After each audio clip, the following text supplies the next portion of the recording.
नाव कल्पना उबाळे. मी voice over artist आहे. म्हणजे मी अभिवाचनाची कामं करते, निवेदनाचे काम करते मी आणि कवयित्री आहे. आत्ताच आपल्या अखिल भारतीय मराठी साहित्य संमेलनात माझी कविता निवडली गेली होती. मी साताऱ्याला सादर पण केली आहे.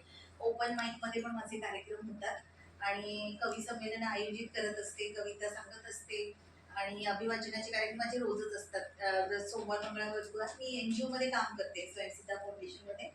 आणि आत्ताच बॉम्बे आर्ट सोसायटीला बांद्राला मी प्रज्ञा पोळींची मुलाखत घेतलेली आहे एबीटी माझ्यावाल्यांच्या.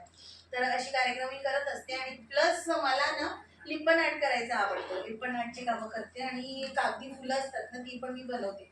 म्हणजे मी आता नेमकं आज काय सांगू ते मला इतकं कन्फ्युज झालं होतं ना की बरंच काही काही करते. मोस्टली पिंड माझा कवयित्रीचा आहे आणि निवेदनाची कामं करते मी.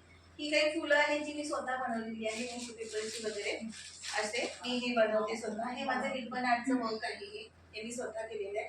हे मोझॅक मिरर आर्ट आहे. एखादी कविता पण चालेल? चालेल ना, मी तसं हे नाही करणार. आणि ही कामं मी करते याची आणि कविता सदर करते आणि बसते. बरंच काही काही करते. पण निवेदनाचं काम असेल काही करायचं तर मला त्याच्यामध्ये जास्त इंटरेस्ट आहे. आत्ताच कवी संमेलन झालंय, उद्या आहे, तुम्ही उद्या सगळेजण या. कवी संमेलन ऑनलाईन आहे, मी तुम्हाला लिंक पाठवेन मी. तर ती त्यावेळेला पण या तुम्ही. 4 ते 5 आहे उद्या 1 मेला. आणि माझी एक कविता सादर करते मी. हा, माझ्या कवितेचं नाव आहे घड्याळ. कोण म्हणतं वेळ ही नेहमी सारखी चालते, कोण म्हणतं वेळ ही नेहमी सारखी चालते, कधी कधी आपल्यापेक्षा तिलाच घाई असते. डबा बनवताना सकाळी घड्याळाच्या पायाला लावलं असतं स्केटिंग. आपल्यापेक्षा घड्याळालाच आधी गाठायची असते मीटिंग.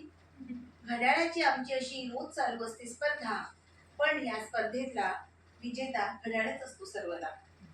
पण कधी कधी हे घड्याळ नेमकं उलटं वागतं आपल्या विद्यार्थ्यांच्यासाठी. पण कधी कधी हे घड्याळ नेमकं उलटं वागतं.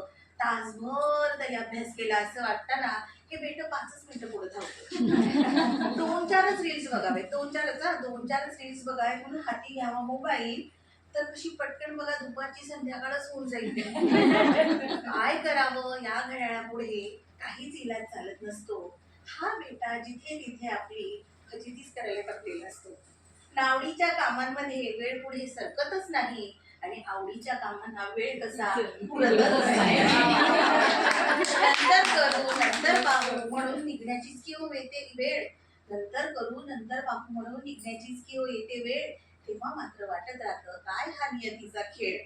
म्हणून वाटतं आजच आता आनंदाने जगून घ्या. म्हणून वाटतं आजच आता आनंदाने जगून घ्या. कुणी सांगावं घड्याळ बाबाच्या मनात काय असावं. काय